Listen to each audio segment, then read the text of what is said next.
Hello friends, welcome to our channel. అందరికీ నమస్కారం. Government జాబ్కి సంబంధించిన ప్రతి నోటిఫికేషన్ కూడా ఇన్ టైంలో కావాలని అనుకుంటే ప్రతి ఒక్కరు కూడా ఛానల్ని సబ్స్క్రైబ్ చేసుకోండి. ఫ్రెండ్స్, మన గవర్నమెంట్ ఆఫ్ ఇండియా నుంచి ఒక బంపర్ నోటిఫికేషన్ అనేది రిలీజ్ అయింది DRDOకి సంబంధించి. దీనికి ఎలాంటి ఎగ్జామ్ లేదు, అలాగే ఎలాంటి ఫీ కూడా లేదన్నమాట. జస్ట్ ప్రతి ఒక్కరు కూడా ఖచ్చితంగా అప్లై చేసుకోవచ్చు. ఇండియన్ సిటిజన్స్ ఎవరైనా సరే దీనికి అప్లై చేసుకోవచ్చు. అండ్ మన స్టార్టింగ్ శాలరీ 42,000 నుంచి స్టార్ట్ అవుతుంది కాబట్టి అసలు మంచి ఆపర్చునిటీస్ అని చెప్పుకోవచ్చు. ఖచ్చితంగా ప్రతి ఒక్కరు కూడా లాస్ట్ వరకు చూసి ఎలా అప్లై చేసుకోవాలి అనేసి అనేది చూసి ఖచ్చితంగా ప్రతి ఒక్కరు అయితే అప్లై చేసుకుని వెళ్ళండి. అండ్ దీనికి సంబంధించి కంప్లీట్ డీటెయిల్స్ అని కూడా నేను వీడియోలో ఎక్స్ప్లెయిన్ చేశాను కాబట్టి ఎక్కడ కూడా స్కిప్ చేయకుండా లాస్ట్ వరకు చూస్తే మీరు కూడా ఎలాగ అప్లై చేయాలి అనేది మీకు తెలుస్తుంది. అండ్ దీనికి సంబంధించి మిమ్మల్ని నేను కోరేది ఒకటి జస్ట్ ఒక చిన్న లైక్ అయితే చేసి సపోర్ట్ చేయండి.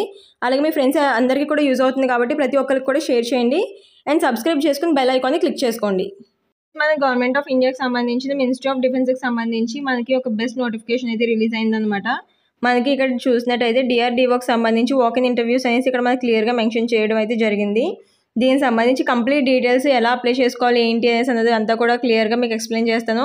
వీడియో ఎక్కడ కూడా స్కిప్ చేయకుండా లాస్ట్ వరకు చూడండి. అలాగే ఎలాంటి ఫీ కూడా లేదు, ఎలాంటి ఎగ్జామ్ ఫీ అలాంటిది ఏమీ లేదు.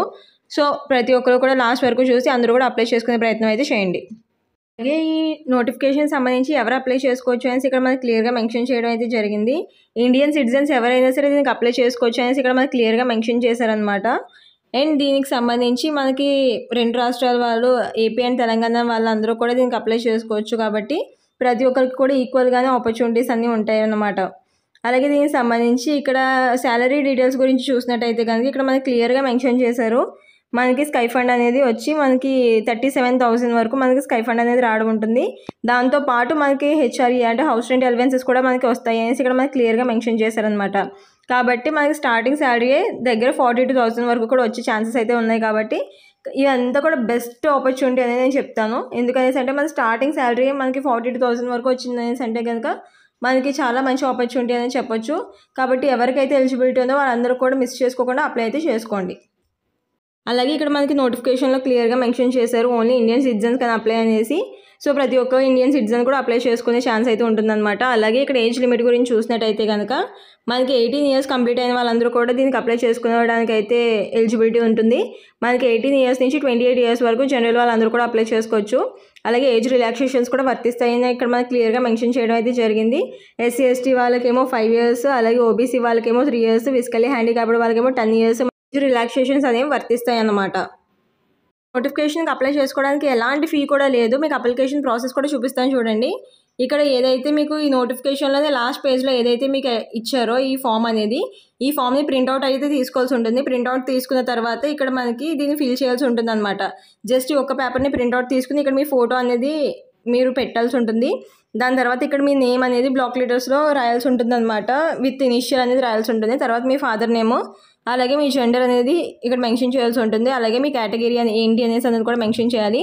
మీ date of birth, nationality mention చేసిన తర్వాత మీ అడ్రస్ అనేది మెన్షన్ చేయాల్సి ఉంటుంది. పిన్ కోడ్, స్టేట్, అలాగే permanent address, pin code, state అనేది కూడా మెన్షన్ చేయాల్సి ఉంటుంది. అలాగే ఇక్కడ మొబైల్ నెంబర్ అయితే మెన్షన్ చేయాల్సి ఉంటుంది అనమాట. 2 మొబైల్ నెంబర్స్, అలాగే ఈమెయిల్ అడ్రస్, అలాగే మీ ఎడ్యుకేషన్ క్వాలిఫికేషన్ డీటెయిల్స్ అన్నీ కూడా మెన్షన్ చేయాల్సి ఉంటుంది. అలాగే మీ డీటెయిల్స్ అన్నీ కూడా మెన్షన్ చేసిన తర్వాత ఏదైతే ఇక్కడ ప్లేస్ డేట్ ఉందో దాన్ని కూడా మీరు కంప్లీట్ చేసేసి ఇక్కడ మీ సిగ్నేచర్ అనేది చేయాల్సి ఉంటుంది. సో ఈ యొక్క కాపీ అయితే తీసుకొని మీ ఓన్ హ్యాండ్ రైటింగ్లోని ఇదన్నీ కూడా కంప్లీట్ చేసి, అలాగే మీరు ఏదైతే పర్టికులర్ పోస్ట్కి పెడదాం అనుకుంటున్నారో దాన్ని ఇక్కడ టిక్ చేసేసి మీరు దాన్ని అయితే ఇవ్వాల్సి ఉంటుంది. అలాగే ఇక్కడ క్లియర్గా మెన్షన్ చేశారు మీ ఓన్ హ్యాండ్ రైటింగ్లోనే రాయాలి. క్యాండిడేట్ ఎవరైతే అప్లై చేస్తున్నారో వాళ్ళ ఓన్ హ్యాండ్ రైటింగే ఉండాలి అని కూడా ఇక్కడ మనకి క్లియర్గా మెన్షన్ చేశారు. కాబట్టి ఖచ్చితంగా మీరే రాయడం అయితే చేయండి. అండ్ దీనికి సంబంధించి ఇది ప్రింట్అవుట్ తీసుకుని ఫిల్ చేసిన తర్వాత మీ డాక్యుమెంట్స్ ఏవైతే ఉంటాయో మీ ఒరిజినల్ డాక్యుమెంట్స్, అలాగే మీ జిరాక్స్ కాపీస్ ఇవన్నీ కూడా తీసుకుని మీరు నేను చెప్పిన అడ్రస్కి అయితే వెళ్ళాల్సి ఉంటుంది. అది కూడా మీకు క్లియర్గా మెన్షన్ చేశారు. ఇక్కడ డీటెయిల్స్ అన్నీ కూడా ఫిల్ చేసేసి వాకిన్ ఇంటర్వ్యూస్కి అయితే వెళ్ళాల్సి ఉంటుంది అన్నమాట. ఈ నోటిఫికేషన్ సంబంధించి ఎలాంటి ఎగ్జామ్ అనేది ఏది కూడా కండక్ట్ చేయరు. ఓన్లీ జస్ట్ వాకిన్ ఇంటర్వ్యూ అనేది కండక్ట్ చేసి మీకు అక్కడే మీకు మీ రిజల్ట్ ఏంటి అనేది కూడా తెలిసిపోతుంది. మీకు జాబ్ వచ్చిందా లేదా అనేది కూడా మీకు వెంటనే అక్కడే తెలిసిపోతుంది. కాబట్టి ఇది ఒక మంచి ఆపర్చునిటీ అనేది చెప్పుకోవచ్చు. మీరు వెళ్ళి అక్కడ జస్ట్ ఇంటర్వ్యూ అనేది ఇస్తే మీకు జాబ్ వచ్చే ఛాన్సెస్ అయితే ఉంటాయన్నమాట. సో ఎలాంటి ఎగ్జామ్ అలాంటిది ఏదీ లేదు కాబట్టి ఖచ్చితంగా ప్రతి ఒక్కరు అయితే ట్రై చేయండి. అలాగే నోటిఫికేషన్ సంబంధించి ఇక్కడ మనం పోస్టల్ డీటెయిల్స్ గురించి చూసినట్టయితే కనుక ఇక్కడ మనకి క్లియర్గా మెన్షన్ చేశారు. మనకి టోటల్గా ఇక్కడ 11 వేకెన్సీస్ని అయితే అలాట్ చేయడం అయితే జరిగింది. అలాగే ఇక్కడ డిసిప్లిన్ అనేసి ఇక్కడ ఇచ్చారు చూడండి, పోస్ట్ డిసిప్లిన్ అనేసి. దాని గురించి చూసినట్టయితే కనుక ఇక్కడ కంప్యూటర్ సైన్స్ అండ్ ఇంజనీరింగ్కి సంబంధించి మనకి 4 పోస్టులు అనేవి ఇక్కడ అలాట్ చేయడం అయితే జరిగిందనమాట.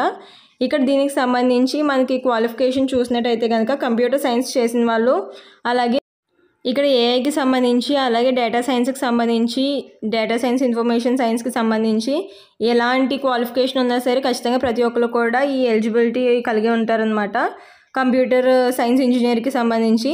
సో వాళ్ళందరూ కూడా 21 ఏప్రిల్ 2025 అయితే మనకి అక్కడ జరగబోయే వాక్-ఇన్ ఇంటర్వ్యూకి అటెండ్ అవ్వాల్సి ఉంటుందన్నమాట, ఓన్లీ ఈ పర్టికులర్ పోస్ట్కి సంబంధించి. అలాగే సెకండ్ పోస్ట్ గురించి చూసినట్టయితే కనుక ఎలక్ట్రానిక్స్ అండ్ కమ్యూనికేషన్ ఇంజనీరింగ్ ఈసీఈకి సంబంధించినవి 4 పోస్టులు అయితే ఉన్నాయన్నమాట. దీనికి చూసినట్టయితే కనుక క్వాలిఫికేషన్ డీటెయిల్స్ చూసినట్టయితే కనుక మనకి ఇక్కడ ఎలక్ట్రానిక్స్కి సంబంధించి, అలాగే ఇక్కడ మనకి ఫస్ట్ డివిజన్లో బీఈ ఆర్ బీటెక్కి సంబంధించి, అలాగే డిగ్రీకి సంబంధించి ఫస్ట్ డివిజన్లో ఎవరైతే క్వాలిఫై అయి ఉంటారో వాళ్ళు మాత్రం దీనికి ఎలిజిబుల్ అనేసి ఇక్కడ మనకి క్లియర్గా మెన్షన్ చేశారు. అలాగే గేట్ స్కోర్ ఎగ్జామ్ కూడా ఉన్న వాళ్ళు మాత్రమే దీనికి ఎలిజిబుల్ అనమాట. లేదు అనేసి అంటే కనుక ఇక్కడ ఎలక్ట్రానిక్స్కి సంబంధించి, అలాగే టెలికమ్యూనికేషన్ ఎలక్ట్రానిక్స్కి సంబంధించి, లేదు అనేసి అంటే ఇక్కడ కంట్రోల్ టెలికమ్యూనికేషన్కి సంబంధించి ఎలాంటి క్వాలిఫికేషన్ ఉన్నా సరే దీనికి అప్లై చేసుకోవచ్చు అనేసి ఇక్కడ మనకి క్లియర్గా మెన్షన్ చేశారు. సో దీనికి సంబంధించి చూసినట్టయితే కనుక 22 ఏప్రిల్ 2025 మనకి ఈ వాక్-ఇన్ ఇంటర్వ్యూస్కి అనేది అటెండ్ అవ్వాల్సి ఉంటుందన్నమాట. దీంట్లో మనకి 4 పోస్టులు అయితే ఉన్నాయి. సో ఈ క్వాలిఫికేషన్ ఉన్న వాళ్ళు అయితే ఈ సెకండ్ పోస్టులకి అయితే ఎలిజిబిలిటీ అవుతారు అనేసి ఇక్కడ మనకి క్లియర్గా మెన్షన్ చేశారనమాట. అలాగే మనకి ఇక్కడ థర్డ్ పోస్ట్కి సంబంధించి చూసినట్టయితే కనుక ఎలక్ట్రికల్ ఇంజనీరింగ్కి సంబంధించి మనకి 3 పోస్టులు అయితే ఇక్కడ మనకి క్లియర్గా ఇక్కడ మెన్షన్ చేశారు. అలాగే దీంట్లో క్వాలిఫికేషన్ చూసినట్టయితే కనుక ఎంఈ ఆర్ ఎంటెక్కి సంబంధించి మనకి ఈ 2 పోస్టులకి కూడా సంబంధించి ఎంఈ ఆర్ ఎంటెక్కి సంబంధించి ఫస్ట్ డివిజన్లో ఎవరైతే గ్రాడ్యుయేటెడ్ ఆర్ పోస్ట్ గ్రాడ్యుయేటెడ్ లెవెల్లో ఉంటారో వాళ్ళు అయితే దీనికి ఎలిజిబుల్ అనేసి ఇక్కడ మనకి క్లియర్గా మెన్షన్ చేశారు. ఎలక్ట్రానిక్స్కి కానీ, ఎలక్ట్రానిక్ పవర్ సిస్టమ్కి సంబంధించి, లేదు అనేసి అంటే పవర్ ఇంజనీర్ కానీ, పవర్ ఎలక్ట్రానిక్స్కి సంబంధించి కానీ ఎవరు చేసినా సరే దీనికి ఎలిజిబుల్ అవుతారు అనేసి ఇక్కడ మనకి క్లియర్గా మెన్షన్ చేశారు. ఈ ఎలక్ట్రికల్ ఇంజనీరింగ్కి సంబంధించి మనకి 23 ఏప్రిల్ 2025 మనకి ఈ వాక్-ఇన్ ఇంటర్వ్యూస్కి అనేది అటెండ్ అవ్వాల్సి ఉంటుందన్నమాట. సో ఈ 3 డేట్స్లో ఈ 3 రకాల పోస్టులకి సంబంధించి ఇంటర్వ్యూస్ అనేవి జరుగుతాయి అనేసి ఇక్కడ మనకి క్లియర్గా మెన్షన్ చేశారు. కాబట్టి మనం వీటిని చూసుకొని ఆ వాక్-ఇన్ ఇంటర్వ్యూస్కి వెళ్తే మనకి అక్కడక్కడే మనం సెలెక్ట్ అయ్యామా లేదా అనేసి అనేది తెలుస్తుంది అనమాట. అండ్ ఇదైతే మనకి స్టార్టింగ్ 42,000 శాలరీ మనకి రాబోతుంది. కాబట్టి ఖచ్చితంగా ప్రతి ఒక్కరు అయితే ట్రై చేయండి. ఎవరికైతే మీకు గవర్నమెంట్ సంస్థలో పని చేయాలి అనేసి ఎవరికైతే ఆశ ఉంటుందో వాళ్ళందరూ కూడా ఖచ్చితంగా దీనికి ఒక ట్రై అయితే చేయండి. ఎందుకనేసి అంటే ఇవి ఎగ్జామ్ లేకుండా మనకి క్లియర్గా మనకి వస్తాయన్నమాట. సో జాబ్స్ ఖచ్చితంగా ప్రతి ఒక్కరు కూడా అప్లై చేసుకునే ప్రయత్నం అయితే చేయండి. అలాగే మన ఇంటర్వ్యూస్ కోసం ఎక్కడికి వెళ్ళాలని చూసినట్టయితే కనుక ఇక్కడ ప్లేస్ ఆఫ్ రీసెర్చ్ ఫెలోషిప్ అనేసి ఇక్కడ మనకి క్లియర్గా మెన్షన్ చేశారు. మనకి ఇక్కడ ఏదైతే మనకి అడ్రస్ మెన్షన్ చేశారో ఆ అడ్రస్కి వెళ్ళి మనం వాక్-ఇన్ ఇంటర్వ్యూస్ అయితే కండక్ట్ చేస్తున్నారో అక్కడికి వెళ్ళి మనం వాక్-ఇన్ ఇంటర్వ్యూస్ అయితే ఇవ్వాల్సి ఉంటుందన్నమాట. అలాగే మీరు ఇక్కడ మహారాష్ట్ర అనేది చూసుకొని మీరు ఏమీ టెన్షన్ పడక్కర్లేదు.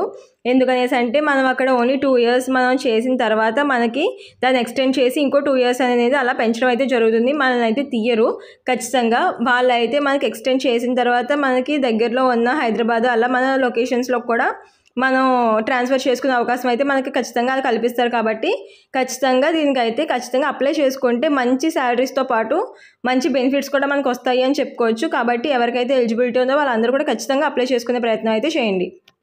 పోస్టులకు సంబంధించి అన్ని డీటెయిల్స్ని అయితే క్లియర్గా ఎక్స్ప్లెయిన్ చేశాను. మీ డౌట్స్ అయితే అన్ని క్లారిఫై అనేసి అనుకుంటున్నాను.